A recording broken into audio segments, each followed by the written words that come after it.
Всем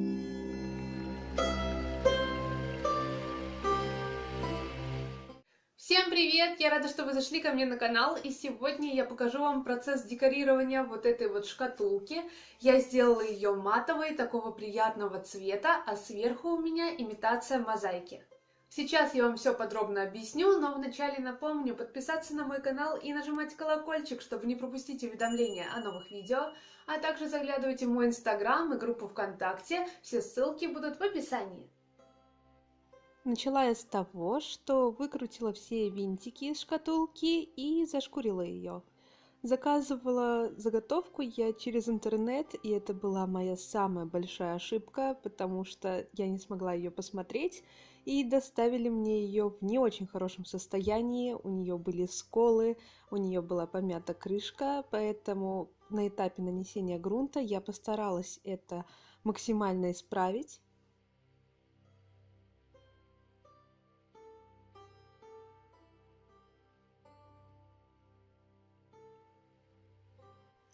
Грунт я разводила немного с водой и наносила в 2 тонких слоя с промежуточной просушкой.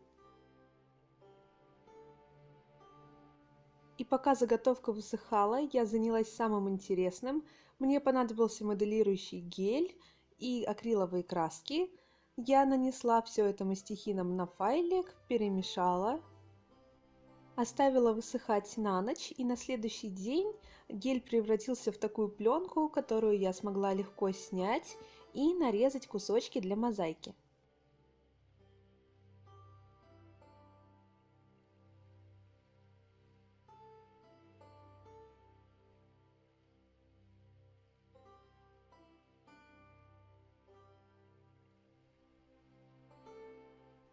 На следующий день я еще раз зашкурила заготовку и со всех сторон закрасила ее акриловой матовой краской, также в несколько тонких слоев с промежуточной просушкой.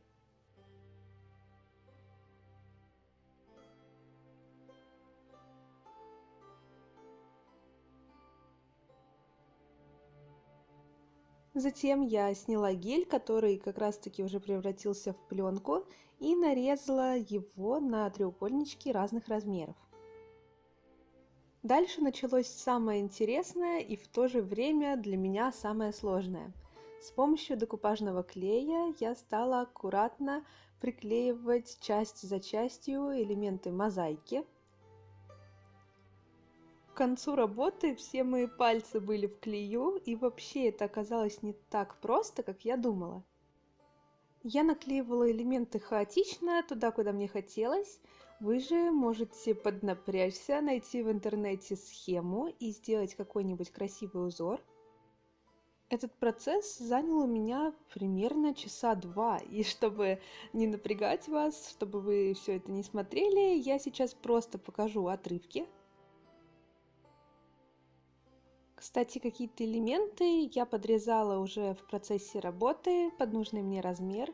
И вообще я заметила, что очень удобно работать с такими секторами, то есть какой-то участок я обмазываю клеем, а потом с помощью мастихина, ну и одного своего пальца приклеиваю детальки.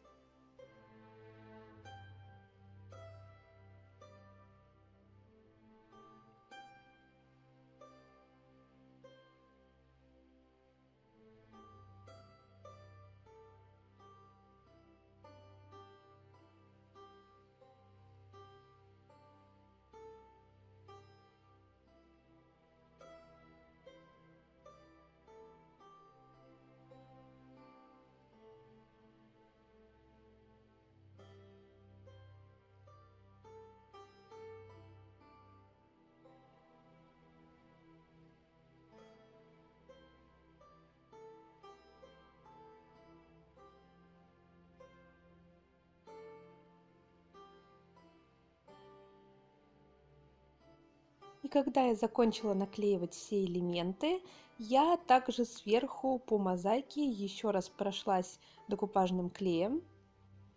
Таким образом, моя мозаика будет блестеть, а при этом шкатулка останется матовой.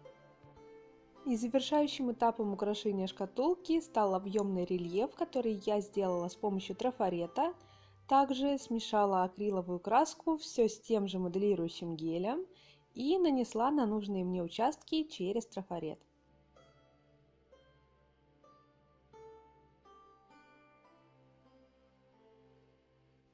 Кстати, скотчем я заклеила тот узор, который мне не нужен, чтобы случайно не нанести лишнего.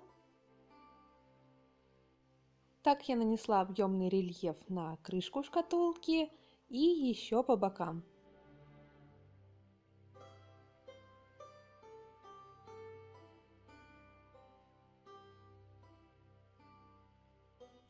Внутри, по традиции, я просто нанесла морилку цвета мокка. Мне нереально нравится этот цвет, и вообще я люблю, когда внутри у нас сохраняется фактура дерева.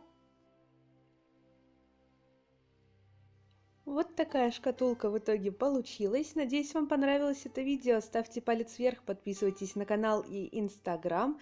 Выкладывайте свои работы в группу ВКонтакте. Не пропустите новые видео. Пока-пока!